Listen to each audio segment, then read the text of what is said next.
Apesar da repercussão da morte do empresário Clériston Pereira da Cunha, ocorrida nesta segunda-feira na Papuda, onde estava preso acusado de envolvimento nos atos do dia 8 de janeiro. Recolhido na Baciada, não teve direito à audiência de custódia, que é aquela que acontece dentro das 24 horas entre a prisão em flagrante e a audiência de custódia. Se passou de 24 horas, a lei manda liberar. Liberou? Não. Todos se tornaram presos políticos, porque todo traficante no Brasil tem direito à audiência de custódia.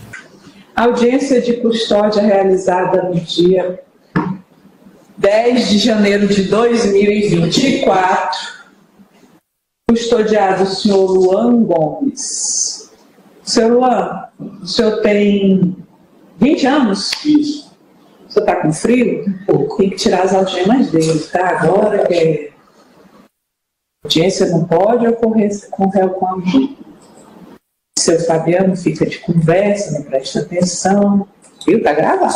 Tá gravado, mas foi. Estou batendo. O senhor tá com frio, senhor? Desliga o ar-condicionado, por favor. É isso, vou pegar lá. Pega um café pro seu Luan. Eu não vou fazer audiência com ele aqui mesmo. Pega um café lá para ele. Vou pegar ali uma coisa para o senhor se esquentar, seu irmão. O senhor vai dar essa perna? Tá bom. Aí, o senhor toma um cafezinho para o senhor se esquentar. Então, quando o senhor parar de tremer, a gente continua a audiência. Homem de 20 anos foi preso 2 vezes por tráfico. Luan Gomes foi preso em flagrante pela Polícia Federal por tráfico de drogas, ao ser localizado com mais de 2 quilos de maconha. Em 2022, Luan Gomes foi preso pela Polícia Civil de Roraima pelo mesmo crime durante a apreensão de 20 pacotes de skunk, entorpecente conhecido como super maconha. 4 meses depois, Luan foi solto da penitenciária agrícola de Monte Cristo para responder às acusações em liberdade. Fonte da matéria, Folha BV. Mas o fato é que a médica no SUS, que atendia o Clezão no SUS, quando ele foi encarcerado, já mandou o registro dele, porque ele tinha doenças pré-existentes a 8 de janeiro. Ele já tinha um estado de saúde delicado. E isso foi apresentado pela médica, carimbado pela médica. E quando isso acontece, o que manda a lei brasileira? Hoje eu estou muito professor. Mas desculpem. Não, tá ótimo. A lei brasileira ela diz o seguinte: o juiz não pode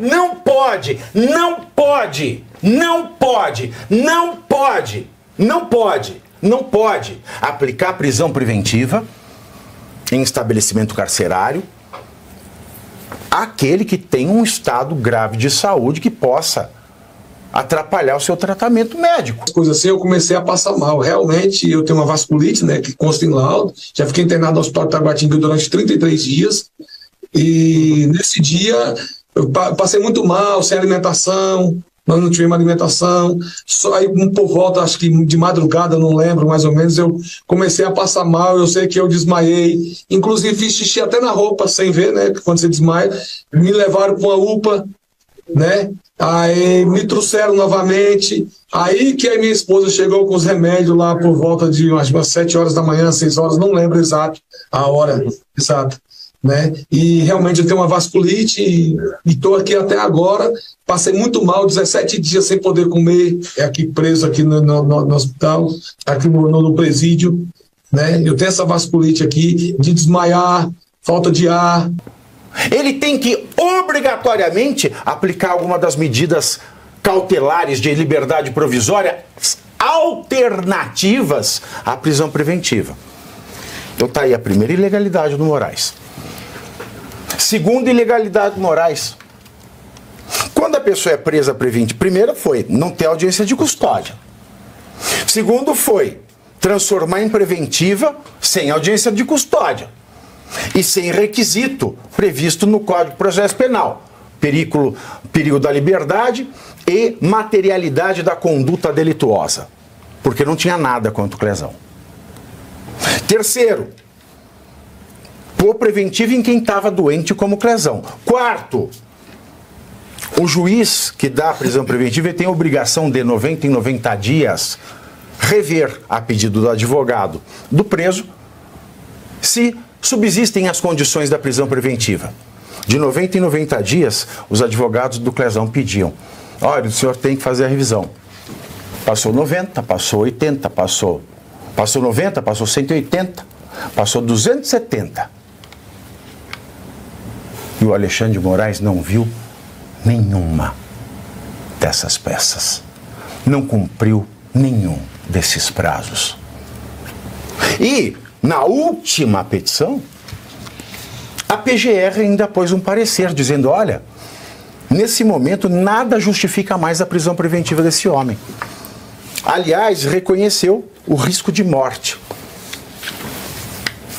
O Ministério Público, através da PGR, apresentou isso. 1 mês, 2 meses, 3 meses. Juntando com todos esses prazos e a manifestação da PGR, passaram-se 300 dias. E Alexandre de Moraes sentou. Não vou dizer que ele não viu o processo, porque eram muitos, porque à Polícia Federal ele respondia. À Polícia Federal ele fazia requisições nesses autos. Então não via porque não quis. E outra, a lei manda e ninguém pode dizer que não desconhecia a lei. Mas 300 dias sem que ele fizesse nada, o Clezão morreu. E seriam mais dias se Clezão continuasse vivo, torturado. Clériston Pereira da Cunha foi preso dentro do plenário do Senado, o único local onde não foi depredado.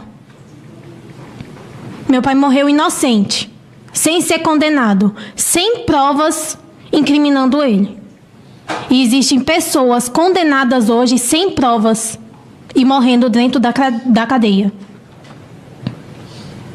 E eu peço para os parlamentares, senadores e deputados que continuem lutando pela anistia. Eu creio num Deus Todo-Poderoso que vai fazer justiça.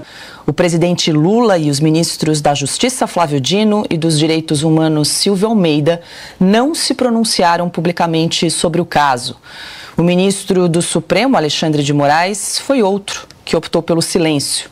O ministro apareceu nesta terça-feira no Instituto Rio Branco para receber das mãos de Lula a Medalha do Mérito de Rio Branco, honraria destinada a serviços meritórios e virtudes cívicas. Uma imagem vale mais que 1000 verdades engavetadas. Nesta imagem, da direita para a esquerda, temos um retrato quase perfeito da ironia política brasileira. Começamos com o ex-ministro dos Direitos Humanos, demitido após denúncias de assédio sexual. Ao lado dele, a atual ministra, que foi a acusadora do caso e que também é irmã de Marielle Franco. Curiosamente, esse mesmo ministro, que deveria defender a dignidade humana, não deu um pio sobre o assassinato de Clezão. No centro da imagem brilha, ou melhor, mancha, a presença de um ex-condenado por corrupção e lavagem de dinheiro, cuja ficha é mais suja que pau de galinheiro. Não foi inocentado, apenas descondenado por decisões do STF. O PT diz que o Lula foi inocentado. Isso não é um fato. O PT diz também que o Lula foi absolvido em todos os 26 processos que corriam contra ele. Isso não é verdade. A maior parte desse processo foi arquivada ou foi anulada. Não qualifica a afirmação de que o Lula é inocente. Não. Processos foram arquivados ou foram anulados. É preciso que diga isso com toda clareza. Ser descondenado não apaga o passado. Lula, é claro, foge desse assunto como o diabo da cruz, preferindo iludir seus eleitores com discursos prontos e encenações patrióticas. Recebendo a homenagem, o ministro que envergonha o Brasil com sua postura autoritária. Aquele que deveria ser guardião da Constituição, mas é lembrado por calar vozes, censurar críticas e mandar prender quem ousa falar a verdade. A democracia, na visão dele, é o que cabe dentro da sua toga. E o mais revoltante, essa cerimônia de homenagem aconteceu no mesmo dia em que o corpo de Clezão era velado. Mais um tapa na cara da população. À esquerda, fechando esse teatro, o ex-advogado do próprio Lula. Sim, em um Brasil onde o absurdo virou rotina, o defensor do réu agora julga os inimigos políticos do seu ex-cliente, no mesmo tribunal que o descondenou. Essa imagem não é apenas simbólica. Ela é um raio-x do Brasil real.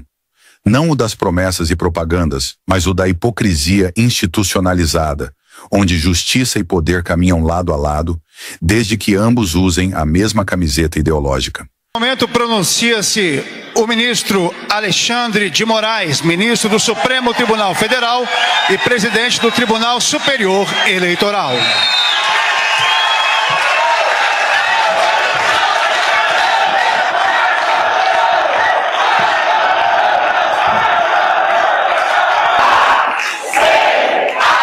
Bom, obrigado.